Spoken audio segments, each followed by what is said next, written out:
I want to show you with my own utility bills what you can do with a very small system when you're doing it correctly and you go battery heavy, okay? This line right here is showing you what my old utility bills used to be before I went solar, because as you know, I just bought this house and I was figuring out how I wanted to do it. My roof was not good for solar, so I ended up doing a ground mount, okay? Last February, this was right before, the utility rates went up. So let's go into the calculator and see what it would have been. It went up to 16 cents. So 1,820 at 16 cents would have been a $290 bill. Is that right? 1820 times 0.16. Yep, 290. Okay, it's $100. Over $100 that my utilities went up. And had I not gone solar, that's what it would be right now. But because I went batteries and solar, it was only $32. Okay. So my utility plan went up to $290, $392, $405, $450, $421, $387, $375. I got on balance budgeting. It was $342. So then I switched over to this plan, okay? This is the solar system I installed. I did it right against my fence. And I did this second one just to show you guys, ground mounts that are bifacials. This is where my shed is, okay? This is what's going to look like in my garage. It's going to look good. It's very compact. It's currently in my shed like this. That's 15 kW's batteries on the bottom right there. Touch screen that you can put anywhere, control this system. That's where my PV goes in, my solar system. That's where my batteries are attached to, and that's 15 kW.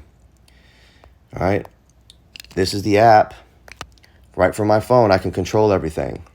I go log in the shed, and I can see what's going on. I have 1 day worth of critical backup right now. All right. My solar panels are not even going, and they're not even turned on, even though you see the voltage, because the batteries are so full. They're completely topped off. They're doing this while running what's going on in my house. And I'm going to turn on the AC, and you'll see this jump up. And I'm going to get it as cold as I can. All right. So it just jumped up to 1.44. So that means right now, I could run this for 8 hours with these batteries without any solar input at all, with this AC, all right, that's maxed out. So now it went from 300 watts to 1,420 watts that this house is using, with computers charging and refrigerators going and an AC, okay, 14,000 BTU AC blowing frigid 61 degree wind at me.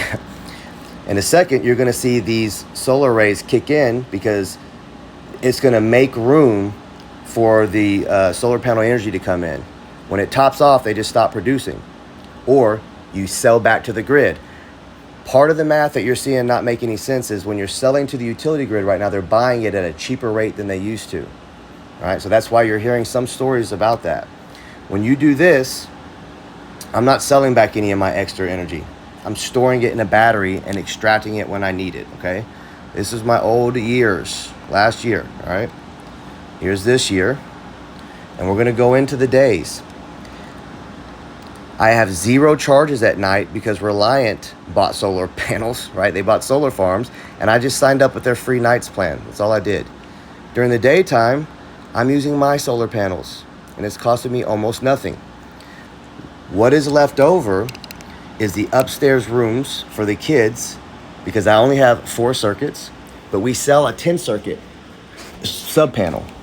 That sub panel is what I'm installing right now. So once that happens, this usage right here that's going on in the house, that's what's going to be covered. So like my furnace isn't covered right now. The game room upstairs isn't. All the zeros that you see right there, that's what's covered by my solar panels at the moment. Okay. And then, so you can see like the AC, dryer, hot tub, disposal, living room, master bedroom, kids' rooms, shed, microwave. All that's covered by the solar panels and the batteries. The top part is what's not covered.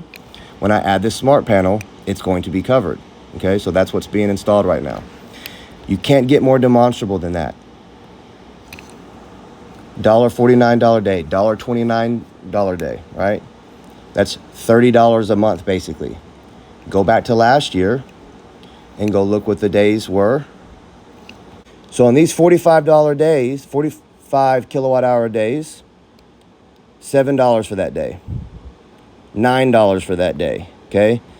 That's what you're typically experiencing when you don't have solar panels, $12 days.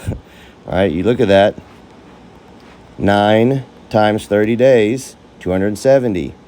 $12 days times 30, all right, $360. That's what you're averaging, okay? Compare these days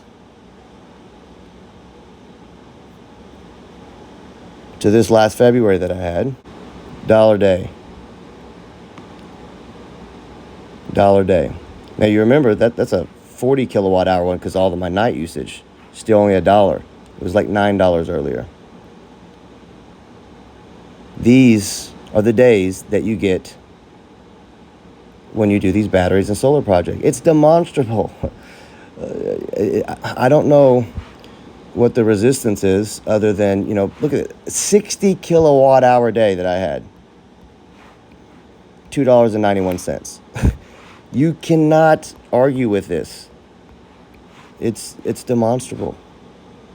78 kilowatt hour day, $3.85. And that's just because during the regular day right here, we were using some stuff upstairs that's not covered on there. We knew what we were doing there. It's demonstrable.